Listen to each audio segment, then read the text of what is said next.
ஒருத்தன் பல கோடியில கடன் ஆயிட்டான், பல லட்சத்துல கடன் ஆயிட்டான், இல்ல எங்கேயோ கொடுத்த இடத்துல லாக் ஆயிட்டான். அப்ப என்ன பண்றான் அப்படின்னா, உங்களுக்கு மொய் விருந்துன்னு சொல்லி தன் உறவுகள்ல இந்த சொல்றேன்ல 8 வெளி அத்தனை சொந்த பந்தத்தையும் அழைப்பு வச்சு, இந்த மாதிரி நான் ஒரு கஷ்டத்துல மாட்டிட்டேன், இந்த மாதிரி மொய் விருந்து வச்சிருக்கேன் வாங்க அப்படின்னு சொன்ன உடனே இவங்க ஒரு 1 லட்ச ரூபாய் கடன், அதுலயும் மேலும் கொஞ்சம் கடனை வாங்கி அந்த விருந்து வைக்கிறாங்க. அந்த விருந்துல சாப்பிட்டுட்டு தங்களால முடிஞ்சதை 50,000 1 லட்சம் இந்த மாதிரி கொடுக்கு அவங்கவுங்க இலையில கொடுத்துட்டு வச்சுட்டு போயிடறாங்க. இவங்க எடுத்து எழுதி வச்சுக்கிறாங்க. அடுத்து இவங்க அதே மாதிரி அவன் மொய் விருந்து வச்சா அந்த சமூகத்தில் உள்ள மட்டும்தான் வருவான், அவன் சொந்த பந்தம் மட்டும்தான் வருவான், வேற எவனும் கிடையாது. எங்கேயாவது போய் பிச்சை எடுக்கிறதுக்கு பதிலா தன் சொந்தத்துக்குள்ள எச்சையில எடுக்கிறாங்க.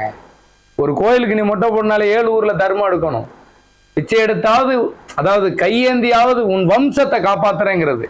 அப்போ உன் சொந்த பந்தம் பலமா இருந்தா நீ கையேந்த வேண்டியதே இல்லை.